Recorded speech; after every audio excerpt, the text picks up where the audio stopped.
சில ஆபரணங்கள் சம்பந்தப்பட்ட வார்த்தைகளை உங்களுக்கு கொடுக்க விரும்புகிறேன். இது இன்னும் ஒரு பகுதி வரும் என்கிறதனையும் அறிவித்துக் கொள்கின்றேன்.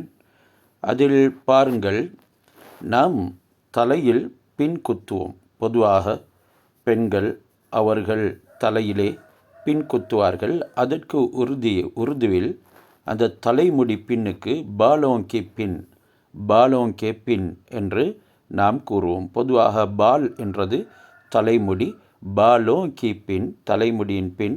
இன்னைக்கு கீ என்று சொல்லி வந்திருக்கிறது. பாலோ என்கிறது திருச்சா ஜமுவாக வாரத்து காரணமாக அந்த கீ அமைந்து இருக்கிறது. அடுத்து பட்டி. நாங்கள் இடுப்புக்கு மற்றும் தேவையான பட்டிகளை உடம்புக்கு கட்டுவோம். அந்த பட்டிக்கு உருதுவிலும் பட்டி என்று தான் கூறப்படும். அதோடு புஷ்பராகம், எங்களுக்கு தெரியும் புஷ்பராகம் கல் இருக்கிறது. இதுக்கு உருதுவில் பிக்ராஜ் என்று கூறுவார்கள். பிக்ராஜ் என்றால் புஷ்பராகம்.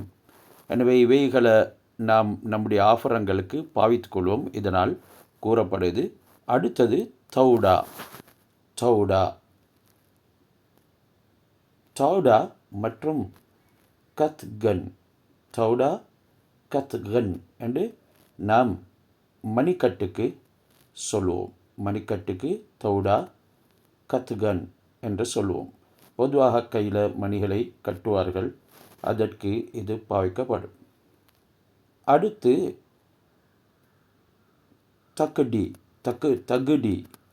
தகுடி என்றால் சிர்கோன் என்கிறதும் எங்களுக்கு தெரியும்.